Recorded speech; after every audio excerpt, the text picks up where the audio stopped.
जय श्री कृष्णा। नमस्कार दोस्तों, स्वागत है आप सभी का हमारे YouTube चैनल में। आइए सुनते हैं राधा अष्टमी व्रत की कथा। आप सभी भक्तों को राधा अष्टमी व्रत की ढेर सारी शुभकामनाएं। आप सभी के जीवन में भगवान श्री कृष्ण और राधा माता की कृपा से आप सभी को सुख और समृद्धि की प्राप्ति हो। भगवान श्री कृष्ण और माता राधा आप सभी के इच्छाओं को पूर्ण करें। राधा अष्टमी का व्रत, जो कि यह व्रत हर वर्ष भाद्रपद माह के शुक्ल पक्ष की अष्टमी तिथि के दिन राधा अष्टमी का व्रत किया जाता है। इस दिन राधा रानी के जन्मोत्सव के रूप में इस दिन को मनाया जाता है। श्री कृष्ण जन्माष्टमी के 15 दिनों के बाद अष्टमी को ही राधा जी का जन्म हुआ था। इस दिन राधा जी का विशेष पूजन करने से अनंत गुना पुण्य फलों की प्राप्ति होती है। यह व्रत सभी प्रकार के पापों को नष्ट करने वाला और इस लोक में और परलोक में सुख को देने वाला है।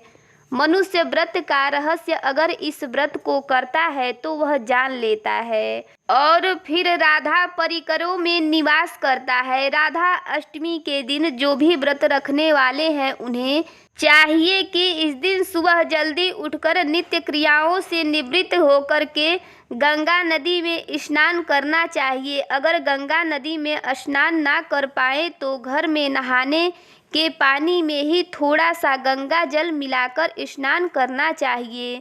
शुद्ध वस्त्र धारण करना चाहिए और फिर व्रत का संकल्प लेना चाहिए और इस दिन भर उपवास रखते हुए विशेष प्रकार से दोपहर के समय में ही राधा रानी का पूरे विधि विधान के साथ पूजन करना चाहिए। साथ में भगवान श्री कृष्ण का पूजन करना चाहिए। राधा अष्टमी के दिन राधा रानी के साथ भगवान श्री कृष्ण की पूजा करने से, क्योंकि श्री कृष्ण की पूजन के बिना राधा जी की पूजा अधूरी होती है। कहा जाता है कि श्री कृष्ण जन्माष्टमी के बाद राधा अष्टमी का व्रत रखना भी जरूरी होता है। मान्यता है कि जिस तरह राधा के बिना श्री कृष्ण अधूरे हैं, उसी तरह राधा अष्टमी के व्रत के बिना श्री कृष्ण जन्माष्टमी के व्रत का पूरा फल प्राप्त नहीं हो पाता।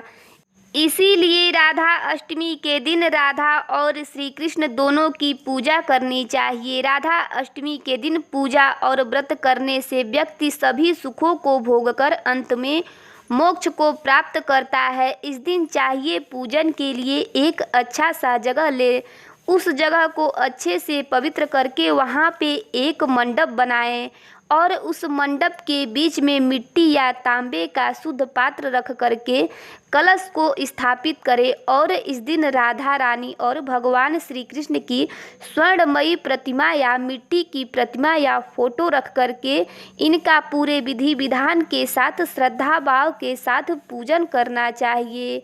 इससे अनंत गुना पुण्य फलों की प्राप्ति होती है। तो आइए सुनते हैं राधा अष्टमी व्रत की कथा। राधा अष्टमी कथा के अनुसार राधा माता, जो कि गोलोक में श्री कृष्ण के साथ रहती थी, एक बार श्री कृष्ण भगवान को गोलोक में राधा रानी कहीं नजर नहीं आई।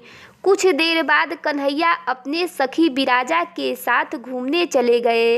यह बात जब राधा रानी को मालूम हुई तो उन्हें बहुत गुस्सा आया और वो सीधे कन्हैया के पास पहुंची। वहां पहुंचकर उन्होंने श्री कृष्ण को काफ़ी भला और बुरा कहा।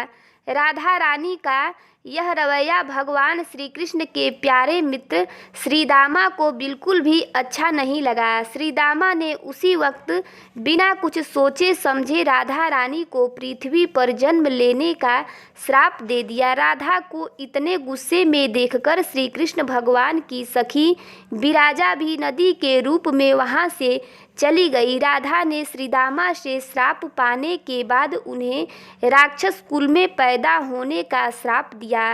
राधा जी द्वारा दिए गए श्राप की वजह से फिर श्रीदामा का जन्म, जो कि शंखचूड़ दानव के रूप में हुआ, आगे चलकर वही दानव भगवान विष्णु का परम भक्त बना, दूसरी तरफ राधा रानी ने पृथ्वी पर वृषभानु के घर पुत्री के रूप में जन्म लिया। राधा रानी का जन्म वृषभानु जी के घर तो हुआ, लेकिन उनकी पत्नी देवी कृति के गर्भ से नहीं।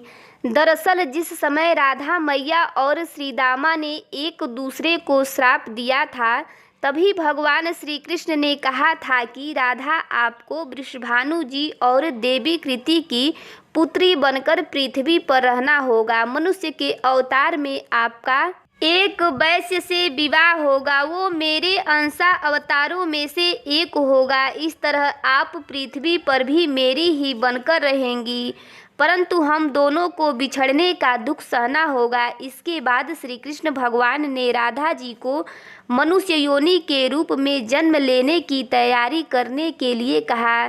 संसार के सामने वृषभानु जी की पत्नी गर्भवती हुई। जिस तरह एक बच्चा दुनिया में आता है, ठीक वैसे ही देवी कृति का भी प्रसव हुआ था, लेकिन असल में राधा माता का जन्म देवी कृति के गर्भ से नहीं हुआ था। भगवान की माया से उसके गर्भ में वायु भर दी गई थी। देवी कृति ने उसी वायु को जन्म दिया। उस दौरान उन्हें प्रसव पीड़ा हो रही थी।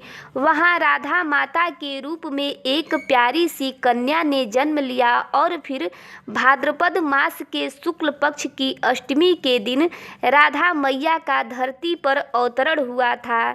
तभी से हर साल हर वर्ष इस दिन को राधा अष्टमी के रूप में मनाया जाता है। इस प्रकार से जो भी भक्त सच्ची श्रद्धा के साथ, नियम और निष्ठा के साथ, भक्ति भाव के साथ राधा अष्टमी के दिन इस दिन राधा जी और श्री कृष्ण का पूजन करते हैं, उनके सभी प्रकार के पाप और ताप नष्ट हो जाते हैं। तो बोलिए प्रेम से भगवान श्री कृष्ण की जय, राधा रानी की जय। ये कहानी आपको कैसी लगी कमेंट करके ज़रूर बताइएगा। चैनल पर पहली बार आए हैं तो चैनल को लाइक शेयर सब्सक्राइब जरूर करिएगा। जय श्री कृष्णा।